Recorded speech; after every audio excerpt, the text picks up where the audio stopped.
বন্ধুরা আজকে দেখুন আমি রান্না করেছি ক্যাপসিকাম দিয়ে চিকেন, খুব স্পাইসি স্পাইসি। হ্যাঁ,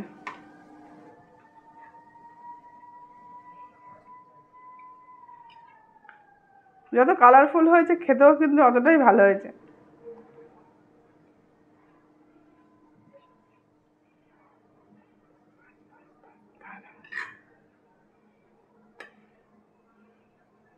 দেখুন বন্ধুরা কতটা কালারফুল হয়েছে। চলুন রান্না করি। নিয়েছি আমি চিকেনটার মধ্যে আজকে ক্যাপসিকাম দেবো, খুব স্পাইসি স্পাইসি, একটু অন্যরকমভাবে ক্যাপসিকাম দিয়ে বানাবো। রোজের তো একই রকম চিকেন বানাই, আজকে একটু অন্যরকমভাবে বানাবো। প্রথমে আমি একটা তেল বসিয়েছি কড়াতে, তার মধ্যে আমি দেবো পেঁয়াজ। এখানে মোটামুটি 700-র মতো মাংস আছে, সেই বুঝে আপনার পেঁয়াজ দেবেন। আমি দুটো বড় পেঁয়াজ দিলাম এতে। পেঁয়াজটাকে আমি ভালো করে ভেজে নেবো। মাংসটার মধ্যে দেওয়ার জন্য একটা মশলা নিয়েছি, তার জন্য নিয়েছি বড় চামচে, যেহেতু আমি এখানে 700-র মতো মাংস নিয়েছি, আপনারা যদি মাংসটা একটু বেশি নেন মশলাটা একটু বেশি নেবেন।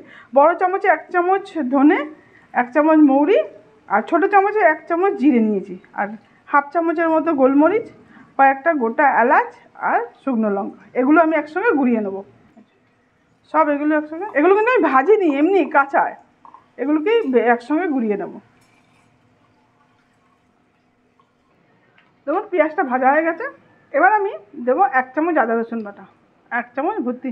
যেহেতু আমি বড় চামচ নিয়েছি ওই জন্য 1 চামচ, ছোটো চামচ হলে 2 চামচ দেবেন। একটু ভেজে নেব।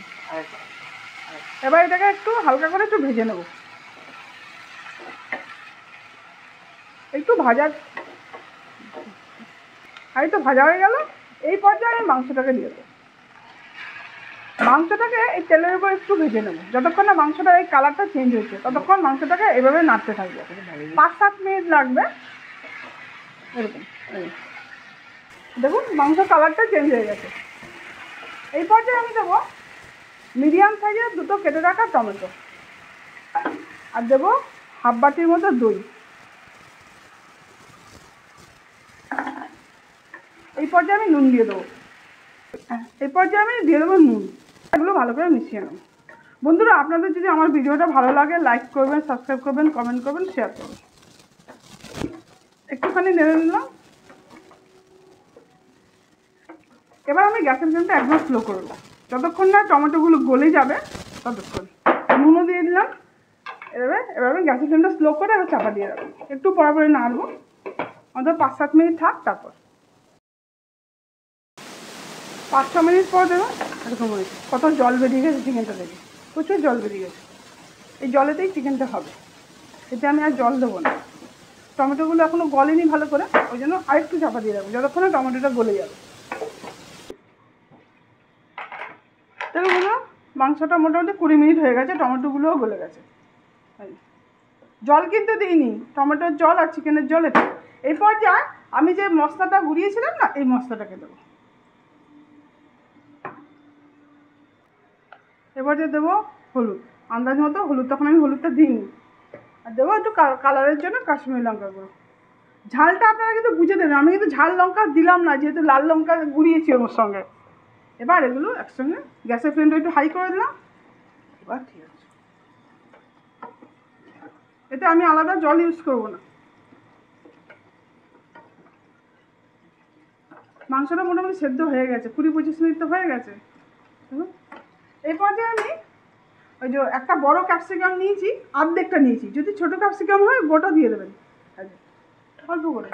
আর দিলাম কিছু কাঁচা লঙ্কা গোটা, কিন্তু আমি ছিঁড়িনি, ভালো ফ্লেভারটা হবে। যদি ঝাল কম মনে হয় একটু চটকে নিলেই হবে, ব্যাস। এই পর্যায়ে আমি দেবো, গ্যাসের ফ্লেমটা একটু স্লো করবো, দেবো একটু গরম মশলা, দেবো অল্প করে কসুরি মেথি। খুব সিম্পল, কিন্তু এত সুন্দর গন্ধ হয়েছে বেরিয়েছে না, খুব টেস্টি। একটু অন্যরকমভাবে রান্না করে দেখবেন আপনারা। মাংসটা মোটামুটি সেদ্ধ হয়ে গেছে, এবার দেখুন কেমন কালার হয়েছে। এই পর্যায়ে এবার গ্যাসের ফ্লেমটা আমি আবারও স্লো করে দেবো, করে আর 10 মিনিট 10 হলে চিকেনটা হয়ে যাবে। এই যে চাপা দিয়ে, কিন্তু আমি জল দিলাম না।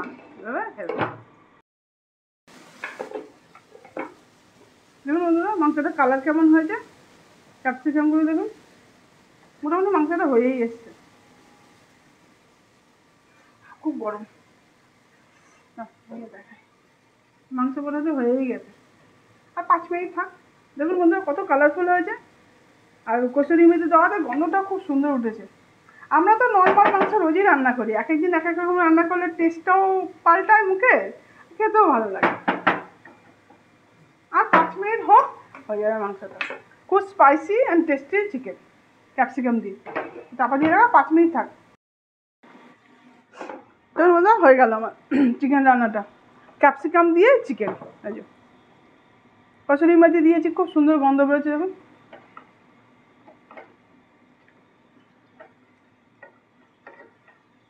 খুব যেমন কালারফুল হয়েছে, দেখুন কত কালারফুল হয়েছে।